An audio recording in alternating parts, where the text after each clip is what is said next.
Bienvenue à Rafiki School. Le cours présent va porter sur le travail. Le travail en tant que thème d'un autre thème qu'est nature et culture. Parce que n'oubliez pas que dans le programme nature et culture est une leçon qui a des thèmes sous-jacents dont l'INI et l'acquis, le travail et le langage. Alors ce cours-ci sera consacré au travail. Comme d'habitude, avant de voir les implications des notions, il faut d'abord les clarifier, les définir pour savoir de quoi il est question. De son étymologie latine tripalium, le travail signifie instrument de torture. On utilisait le tripalium pour deux raisons. D'abord, pour ferrer les animaux difficiles à maîtriser, plus particulièrement les chevaux, et en les immobilisant par le tripalium, on les torturait. Ensuite, surtout au Moyen-Âge, on utilisait le tripalium pour châtier les esclaves qui étaient condamnés à mort. Finalement, lorsqu'on dit tripalium, on aperçoit du coup l'idée de torture. La torture est une extrême souffrance.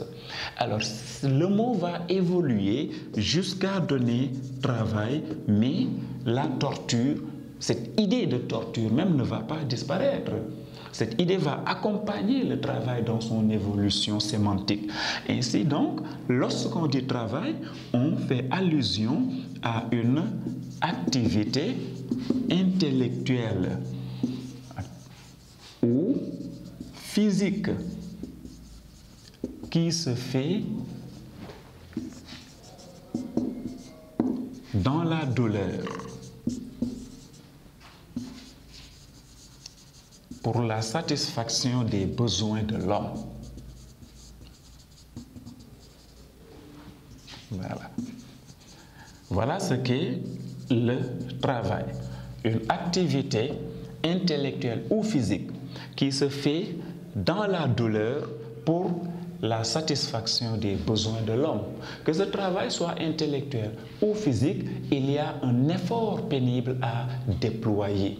Et donc, à partir de cette étymologie, nous constatons que qui dit travail dit souffrance, peine ou bien douleur.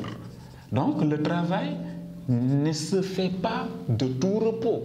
Le travail implique la souffrance. Le travail implique donc la torture. Et c'est parce que le travail implique la souffrance qu'il pose un débat philosophique.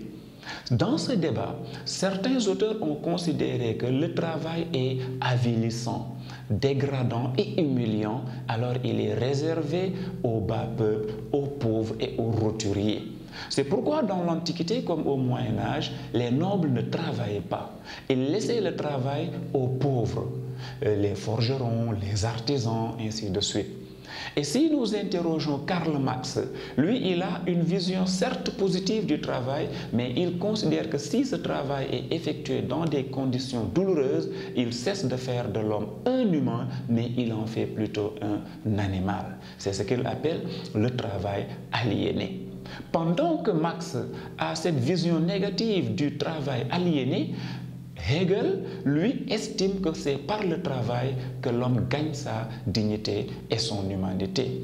C'est par le travail que l'homme s'impose dans la société. C'est aussi par le travail que l'homme gagne son respect et l'impose aussi à ses semblables. Voilà pourquoi le travail, à l'origine, même s'il impliquait la douleur, mais présentement dans la société, avec cette reconnaissance sociale que le travail procure à l'homme, il faut se dire que quiconque travaille bénéficie de cette reconnaissance, celui qui ne travaille pas plutôt est mal vu. Ainsi donc, nous pouvons considérer que, au plan religieux, politique, économique et autres, le travail est une haute valeur au point que Max Weber dit dans son ouvrage intitulé L'éthique protestante que celui qui refuse de travailler, il commet un péché. C'est juste pour dire que le travail est une obligation une haute valeur.